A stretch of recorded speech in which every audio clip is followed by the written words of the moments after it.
اللہ تعالیٰ بندوں کو آزماتا ہے، پرکھ کرتا ہے، امتحان لیتا ہے، طرح طرح کی نعمتوں سے اسے مالا مال کرتا ہے، کاروبار وسیع ہو جاتا ہے، اس کے لیے دولت کے انبار لگ جاتے ہیں، دنیاوی مال و اسباب اس کے لیے جمع ہو جاتا ہے، منصب ملتا ہے، عہدہ ملتا ہے، اقتدار ملتا ہے، شان و شوکت ملتی ہے، لوگوں کے دلوں میں اس کا گھر بنتا ہے، تو اس کے ذہن میں یہ بات آتی ہے کہ میرے رب نے مجھے جو عزت دی ہے میں اس کا استحقاق رکھتا تھا، اور میں اگر اس لائق نہ ہوتا تو مجھے کیوں نوازا جاتا، تو گویا میرا رب میرے اوپر راضی ہے۔ اور پھر جب محفل نعت میں مہمان خصوصی بھی بن گئے تو پھر تو ان کے نفس کو اور تسکین مل گئی۔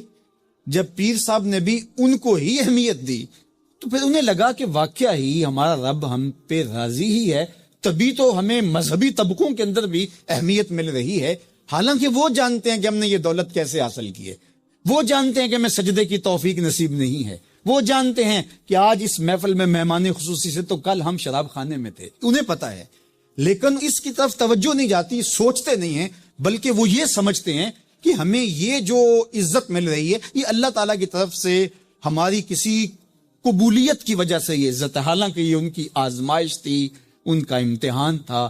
دوسری بات، وَأَمَّا إِذَا مَبْتَلَاهُ، اور جب اللہ اس کو آزماتا ہے، فَقَدَرَ عَلَيْهِ رِزْقَهُ، اور اس کے رزق کو تنگ کرتا ہے، اس کو آزمائش کی بھٹی میں ڈالتا ہے، فَيَقُولُ رَبِّي أَهَانَنِ، تو پھر وہ چیخ اٹھتا ہے، میرے رب نے تو مجھے ذلیل کر کے رکھ دیا۔ بیماری آ جائے، ابتلا میں مبتلا ہو تو وہ کہتا ہے کہ میرا رب مجھ سے ناراض ہو گیا، تو یہ انسان کی کج فکری، ایسا نہیں ہے۔ کسی شخص کو دولت کا دیا جانا یہ اللہ کی رضا کی دلیل نہیں ہے، اور کسی شخص کو غربت کے امتحان میں ڈالا جانا یہ اللہ کی ناراضگی کی دلیل نہیں ہے۔ حضرت امام رازی نے لکھا ہے کہ مکے سے لے کر طائف تک 70 ایسے نبیوں کی قبریں ہیں جن کی وفات صرف بھوک کی وجہ سے ہوئی، تکلیفوں میں، آزمائشوں میں، امتحانوں میں، ابتلاؤں میں اس کے بندے رہے ہیں۔ میرے اور آپ کے آقا و مولا حضور ختمی المرتبت کے گھر میں کبھی برابر چولہا نہیں جلتا تھا، کبھی کھانے کے لیے کچھ میسر نہیں ہوتا تھا، پانی پی کے اور کھجور کھا کے گزارا ہوتا تھا، تو یہ تو کوئی دلیل نہیں ہے۔ اللہ کی رضا کی دلیل کیا ہے؟ نیکی کی توفیق مل جانا۔ اور اللہ کی ناراضگی کی دلیل کیا ہے؟ کسی شخص کا گناہ پہ دلیر ہو جانا۔ کوئی بندہ گناہ پہ دلیر ہے اور معصیت، نافرمانیاں، اللہ کے حکموں کو توڑنا اس کا مزاج ہے، تو سمجھو اللہ اس سے ناراض ہے۔ اور اگر کسی کو اللہ نے سجدے کی توفیق دی ہے، کسی کو اللہ میں اپنے راستے میں خلوص کے ساتھ خرچ کرنے کی توفیقات عطا کی ہیں، حلال حرام کی تمیز اس کو عطا کر دی گئی ہے، تو پھر سمجھ لو کہ اللہ اس پہ راضی ہے۔ باقی رہی بات کہ کسی کو دولت کا زیادہ دیا جانا، کسی کو کم دیا جانا، تو یہ آزمائش ہے۔ اب جو اہل ایمان ہیں، اللہ کے بندے ہیں، وہ کیا کرتے ہیں؟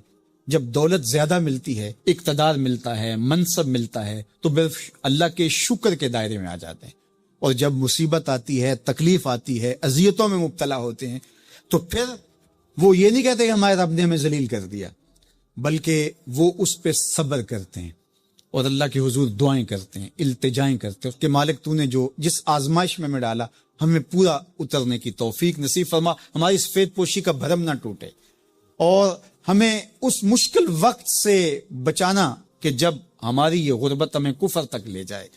اور جب ان کو دولت مندی دی جاتی ہے تو وہ ڈرتے ہیں کہ اللہ ایسا نہ ہو کہ یہ دولت ہمیں فرعون بنا دے، یہ دولت ہمیں نمرود بنا دے، ہمارے اندر بخل پیدا ہو، تکبر پیدا ہو، ہمارے اندر غرور پیدا ہو، تو وہ اس حالت کے اندر اللہ تعالیٰ کا شکر یا دوسری حالت میں اللہ کے حضور صبر کی توفیق مانگتے ہیں اور صبر کے ساتھ اپنی زندگی گزارتے ہیں۔ آقا کریم علیہ السلام نے ارشاد فرمایا کہ کون ہے جو مجھ سے یہ کلمات لے اور ان پر خود عمل کرے اور پھر آگے ان لوگوں تک پہنچائے جو ان چیزوں پر عمل کرے۔ تو بہت سارے لوگ جھولیاں پھیلا کے آگے بڑھ جاتے، لیکن علم کے لیے جو حرص حضرت ابو ہریرہ کے سینے میں تھی، اس وجہ سے انہوں نے پہل کی اور آگے بڑھ کے عرض کی، حضور یہ خیرات میری جھولی میں ڈال دیجئے، میں خود بھی عمل کروں گا اور ایسے لوگوں تک پہنچاؤں گا بھی جو ان پر عمل پیرا ہوں۔ تو کہتے ہیں حضور نے میرا ہاتھ پکڑ لیا اور 5 چیزیں گنوائیں۔ پہلی بات میرے حضور نے ارشاد فرمائی، اتق المحارم تکن عابد الناس، اللہ کی حرام کردہ چیزوں سے بچ جاؤ تم لوگوں میں سب سے بڑے عبادت گزار بن جاؤ گے۔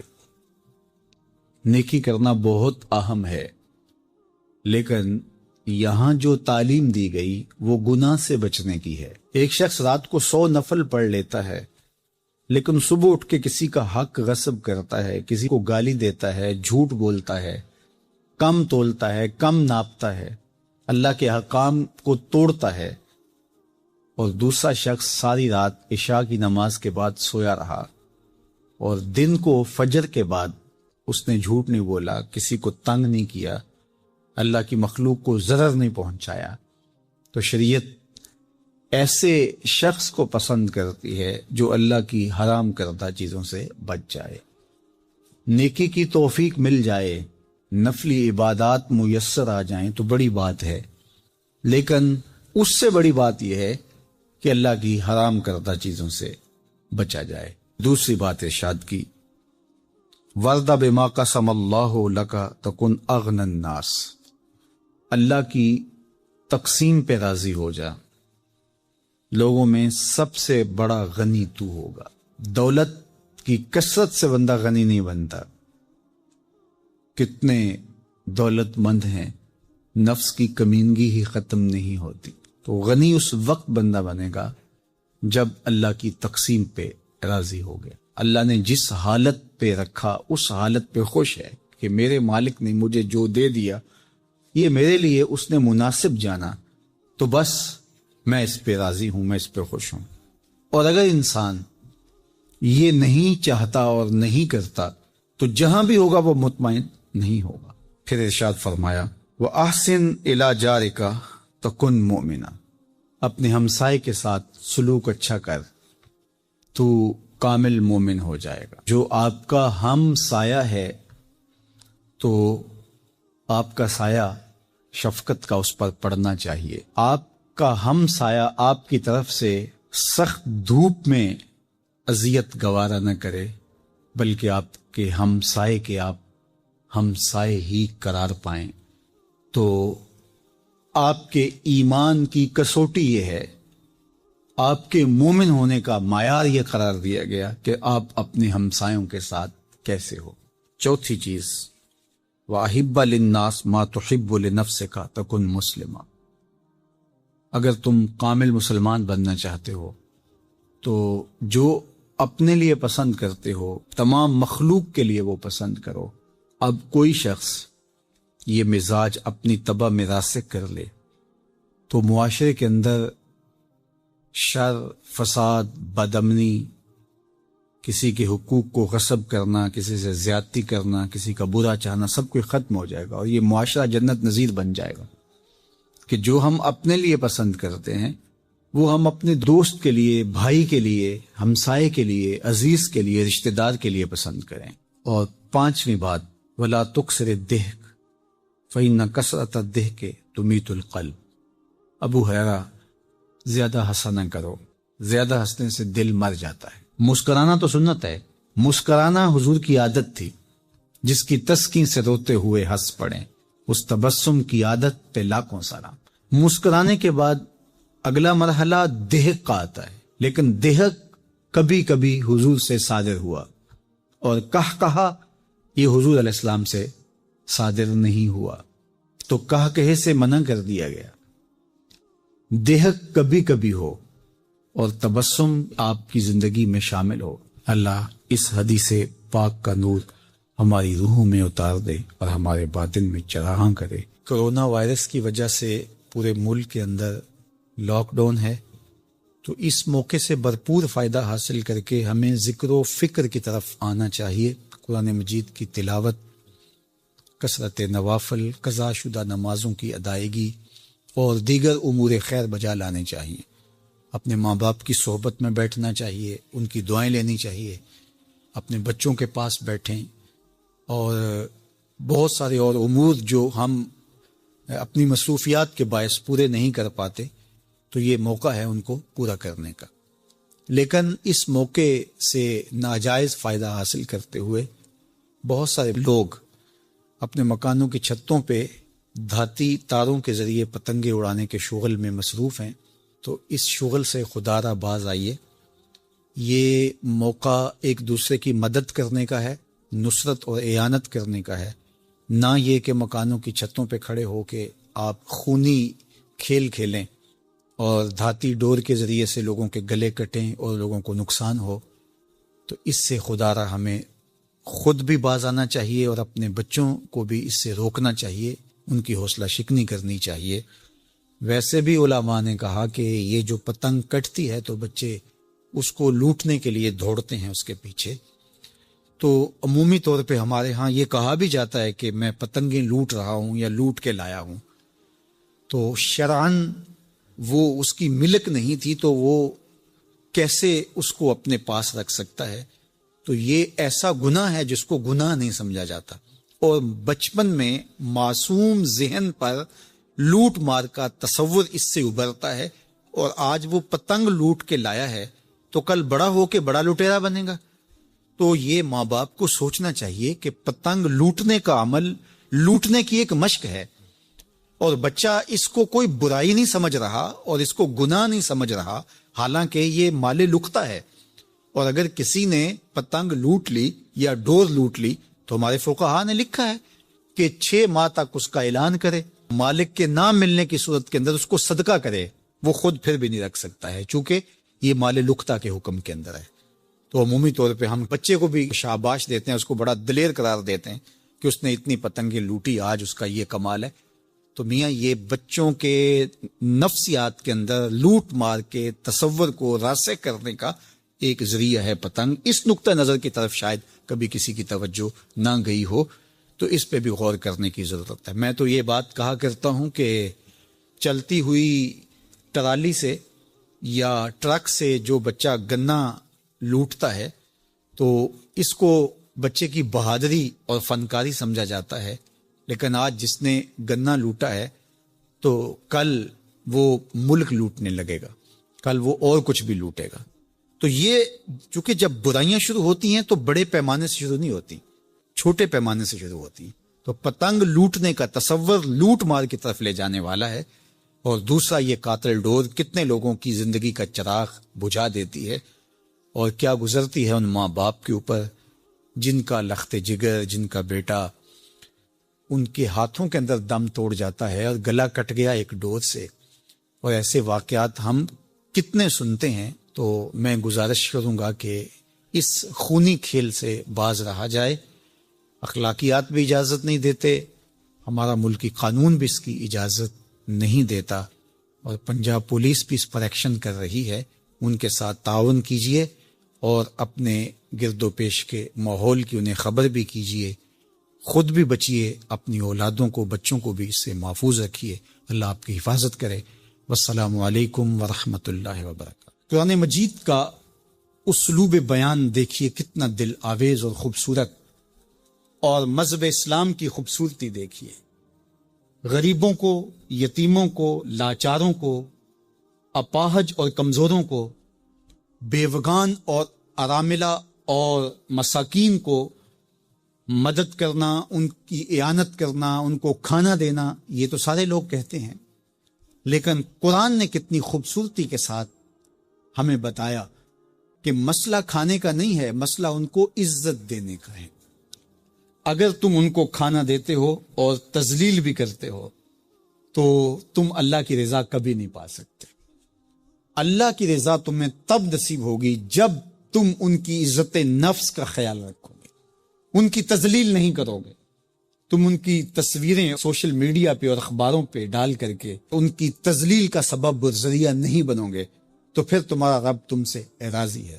تو بات کھانا دینے کی نہیں ہے، قرآن کہتا ہے تم ان کی خدمت کرو، ان کو کھانا کھلاؤ، لیکن اس چیز کا تمہیں پہلے خیال ہونا چاہیے کہ تم ان کی عزت نفس کو مجروح نہ ہونے دینا۔ وَرَجُلٌ تَصَدَّقَ بِصَدَقَةٍ فَأَخْفَاهَا حَتَّى لَا تَعْلَمَ شِمَالُهُ مَا تُنْفِقُ يَمِينُهُ۔ میرے حضور نے فرمایا جس شخص نے صدقہ کیا اور اتنے مخفی انداز میں کیا کہ جو دائیں ہاتھ نے خرچ کیا بائیں ہاتھ کو اس کا پتہ ہی نہ چلا، قیامت کے دن جب کوئی سایہ نہیں ہوگا اللہ ایسے شخص کو اپنے عرش کا ٹھنڈا سایہ نصیب فرمائے گا۔ کتنی بڑی بات ہے۔ قرآن نے ہمیں سرًا و اعلانیہ دونوں طریقے بتائے ہیں۔ اعلانیہ بھی خرچ کر سکتے ہو، مخفی بھی خرچ کر سکتے ہو۔ لیکن اعلانیہ خرچ تم تب کرو گے جب کسی کی عزت نفس کا مسئلہ نہیں ہو. آپ مسجد کے لیے فنڈ مانگ رہے ہیں، کوئی بات نہیں، یہاں تو کوئی ایسا شخص نہیں ہے، لیکن کسی ایک شخص کو دے رہے ہیں تو پھر آپ کو اس بات کا خیال کرنا ہوگا، اس وقت پھر مخفی کرنا تمہارے لیے ضروری ہے. اسی طرح اگر تم ترغیب کے لیے کر رہے ہو تو کوئی بات نہیں ہے، لیکن اس میں بھی تم یہ خیال رکھو کہ ترغیب میں بھی کسی کا دل نہ دکھنے پائے، کسی کی تصویر نہ آنے پائے. ترغیب دلانے کے بہت سارے طریقے ہیں، لیکن ترغیب دلانے سے قبل اپنے دل سے سوال کر لو، ترغیب کے پیچھے چھپی ہوئی کہیں ریاکاری تو نہیں ہے؟ چونکہ ریاکاری جو ہے یہ کالے پتھر پر کالے رنگ کی چیونٹی چلے تو اس کی چال سے بھی زیادہ باریک ہے. تو یہ بڑی باریک چال ہے. تو بعض کا بندہ کہتا ہے میں تو ترغیب کے لیے کر رہا ہوں، لیکن اس کے پیچھے اس کا نفس کھڑا ہوتا ہے اور اس کے نفس پہ یہ شاک ہوتا ہے کہ وہ بغیر تشہیر کے کرے، تو وہ ترغیب کا نام لے کے اپنی اس ریاکاری کے اوپر ترغیب کا پردہ ڈالنا چاہتا ہے، لیکن ہوتی ریاکاری ہی ہے. تو یہ اپنے آپ سے پوچھے. بندے کو پتا ہوتا ہے کہ میں کہاں کھڑا ہوں. اقبال نے کہا تھا کہ ملا سے نہ پوچھ اپنے دل سے پوچھ. تو بندے کو پتا ہوتا ہے کہ یہ ترغیب ہے یا اس کے پیچھے چھپی ہوئی ریاکاری ہے، اور ریاکاری تھوڑی سی بھی اللہ کو قابل قبول نہیں ہے. حضرت ابو امامہ الباہلی رضی اللہ تعالیٰ عنہ فرماتے ہیں کہ میں نے حضور سے پوچھا کہ ایک شخص جہاد کرتا ہے اور اپنی جان وار دیتا ہے اور اس کا مقصد اللہ کے دین کو سر بلند کرنا ہے، لیکن اس کے ذہن میں یہ بھی ہے کہ چلو میری بہادری کے جھنڈے بھی لگ جائیں گے، تو کیا اس کو اس عمل کا صلہ ملے گا؟ تو میرے حضور نے ارشاد فرمایا فلا شیء لہ، اسے کوئی اجر نہیں ملے گا. اللہ صرف اسی عمل کو قبول کرتا جو محض اس کے لیے کیا جائے. تیرے عمل میں اخلاص ہو تو اس کا اجر کچھ اور ہے. حور و خیام سے گزر، بادہ و جام سے گزر. جو محض اس کی رضا کے لیے عمل کیا جائے وہی عمل ہے. حضرت معاذ بن جبل رضی اللہ تعالیٰ عنہ حضور کے روضہ انور کے پاس بیٹھ کے رو رہے تھے. حضرت عمر گزرے تو رک گئے. کہا معاذ رو رہے ہو؟ کہا کہ صاحب مزار کا ایک فرمان یاد آیا جس نے مجھے رلا دیا. تو کہا وہ کیا فرمان تھا؟ کہا ایک دن حضور نے کہا تھا تھوڑی سی ریا بھی شرک ہے، تھوڑی سی ریا بھی شرک ہے. تو ضرور رکیے، آپ ترغیب کا نام لے رہے ہیں کہ میں ترغیب دینے کے لیے کر رہا ہوں، لیکن ذرا ایک لمحے کے لیے رک کے اپنے آپ سے سوال کر لیجئے، ترغیب کے پردوں کے پیچھے چھپی ہوئی کہیں ریا تو نہیں ہے؟ اگر ریا کہیں چھپی ہے تو عمل ضائع ہو گیا، عمل برباد ہو گیا. کیتی کتری پئی کھو محمد تے سکہ بنیا زردہ، سب کچھ برباد ہو گیا. اس لیے محض اس کی رضا کے لیے ترغیب بھی اگر آپ کی نیت ہے تو اس سے قبل اچھی طرح اپنے آپ کو جانچ لیں کہ ہم کھڑے کہاں ہیں. اللہ اکبر. تو کہا کہ کلا بلا تکرمون الیتیم، تمہارا مسئلہ یہ ہے کہ تم یتیم کی تکریم نہیں کرتے ہو، عزت نہیں دیتے. حضور علیہ الصلوۃ والسلام نے فرمایا کہ مومن کا معاملہ بھی بڑا عجیب ہے کہ اسے اگر تکلیف ہوتی ہے تو اس پر وہ صبر کرتا ہے، یا اسے خوشی ملتی ہے تو اس پر وہ شکر کرتا ہے. تو دونوں صورتوں میں اللہ اس کو اجر عطا کرتا ہے، اور یہ صرف شان مومن کی ہی ہے کہ وہ مصیبت پر صبر کرے. بلکہ فرمایا کہ مومن کے پاؤں میں کانٹا بھی چبھتا ہے تو اس کا بھی اس کو اجر دیا جاتا ہے، اس کے درجے بلند ہوتے ہیں، اس کے گناہ معاف کر دیے جاتے ہیں، اس کی خطاؤں سے درگزر کر لیا جاتا ہے. لیکن یہ مشروط ہے اس تکلیف کو صبر کے ساتھ برداشت کرنے سے. اگر وہ واویلا کرتا ہے، ناشکری کے کلمات کہتا ہے، تو تکلیف تو ختم نہیں ہوتی لیکن اجر زائل کر دیا جاتا ہے. تو اس لیے ہمیں ہر صورت کے اندر صبر کے دامن کو مضبوطی سے تھامنے کی تلقین کی گئی ہے. اور اہل ایمان کو یہ بھی سبق دیا گیا کہ جب انہیں کوئی بھی مصیبت پہنچتی ہے تو وہ کہتے ہیں انا للہ و انا الیہ راجعون، کہ ہم اسی کے ہیں اور اسی کے حضور پلٹ کے جانا ہے. تو یہ وہ امر ہے کہ جو ان کی طبیعت کے اندر ٹھہراؤ پیدا کرتا ہے اور ان کی زندگیوں کے اندر اللہ تعالیٰ جل شانہ پر جو یقین ہے اس کا پتہ دیتا ہے. اگر مصیبت کو اللہ کی طرف سے سمجھ کے مان کے صبر کیا جائے، اس کو مقدور سمجھا جائے، اس پر واویلا نہ کیا جائے، اللہ کی نافرمانی کا کوئی کلمہ نہ بولا جائے، اپنے عقیدے میں تزلزل نہ آنے دیا جائے، اپنے رویوں کی خوبصورتی کو زائل نہ ہونے دیا جائے، تو اس کا مطلب ہے کہ وہ شخص مومن ہے. اس کا یقین ہے کہ یہ اللہ کی طرف سے ہے، تو پھر اس کے یقین کے صلے کے اندر اللہ اس کو پھر ہدایت قلب کا چراغاں نصیب کرتا ہے۔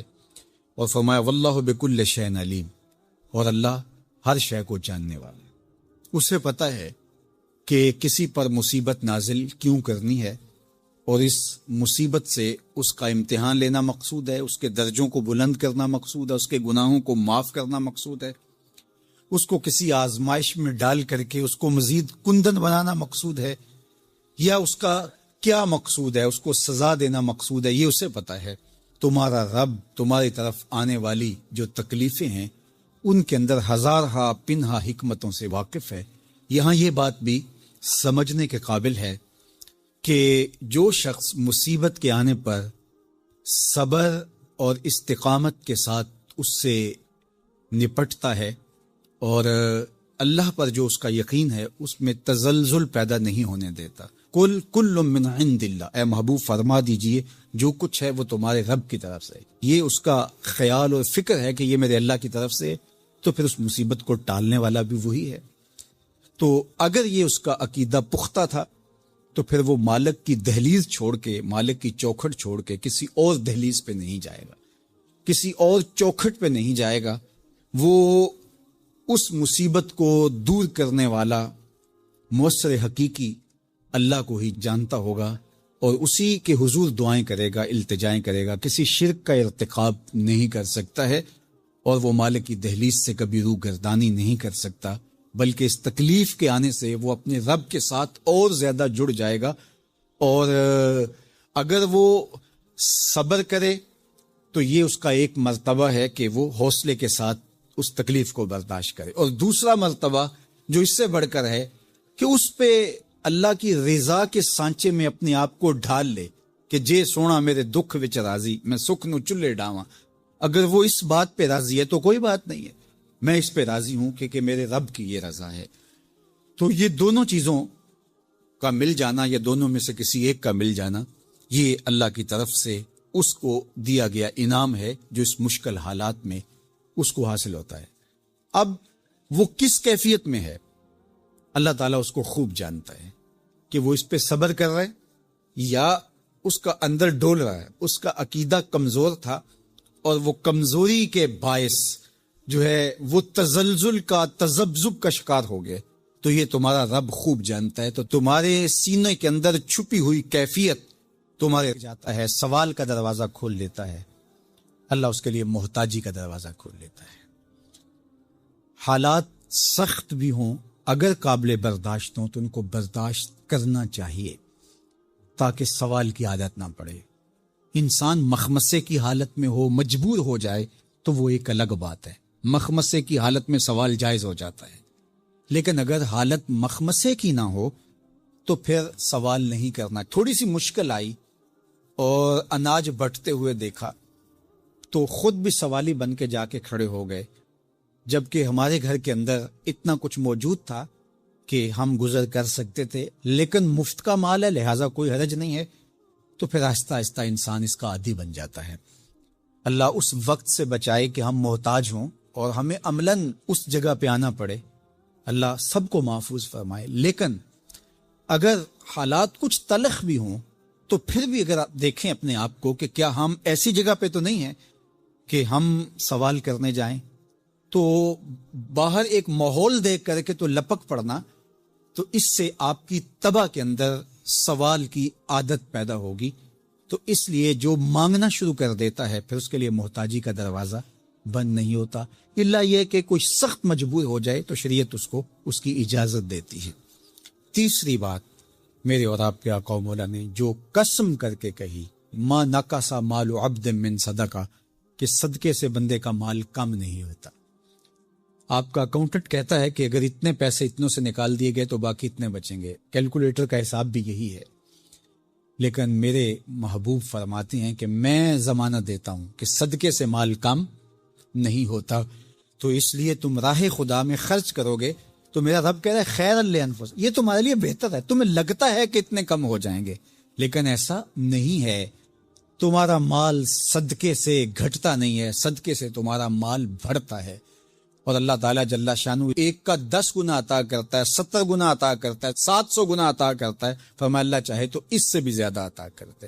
اور پھر فرمایا ان تقرض اللہ قرضا حسنا یضاعفہ لکم، اگر تم اللہ کی راہ میں قرض حسنا دو تو وہ دگنا کر کے دے گا۔ اچھا، یہ کیسا اللہ کا انداز بیاں ہے کہ خود مال دے کے خود کہہ رہا ہے مجھے قرضہ دو، اور پھر خود کہتا ہے میں دگنا دوں گا۔ دیا ہوا کس نے ہے؟ اسی نے، اور کہتا ہے کہ جو میں نے تمہیں دیا ہے اس سے مجھے دو، اور میں پھر اس کو اپنے دیے ہوئے مال سے دیے گئے مال کو دگنا کر کے تمہیں لوٹاؤں گا۔ اللہ اکبر۔ اور پھر فرمایا وَيَغْفِرْ لَكُمْ، اور تمہیں بخش بھی دوں گا۔ واللہ شکور حلیم، وہ شکر گزار بھی ہے اور حلم والا بھی ہے۔ اللہ اکبر، وہ بردبار بھی ہے، وہ تمہارا شکر گزار بھی ہوگا، تمہیں دگنا کر کے بھی دے گا، تمہاری مغفرت بھی کر دے گا، اور تمہارے مال میں کمی بھی نہیں آنے دے گا، اور یہ بہتر بھی تمہارے لیے ہوگا۔ یہ تمہاری آزمائش تھی، تمہارا مال تمہیں دے کر تم سے مانگا، اور جس کے لیے مانگا اس کو اللہ ڈائریکٹ بھی تو دے سکتا تھا، لیکن کہا کہ اس کی آزمائش ہے کہ اس کو غربت کی بھٹی میں ڈالا گیا۔ تمہاری آزمائش یہ ہے، تمہیں فراوانی دی گئی۔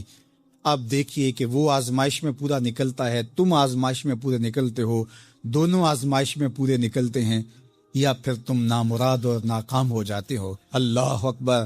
اللہ جل شانہ پورے عالم کے اوپر پھیلی ہوئی وبا کو دور فرمائے، بالخصوص امت مسلمہ کی خیر کرے، اور میرے وطن پاکستان کو امن کا، نور کا، رحمت کا گہوارہ بنائے، اور یہاں نظام رسول کی بہاریں پیدا کرے۔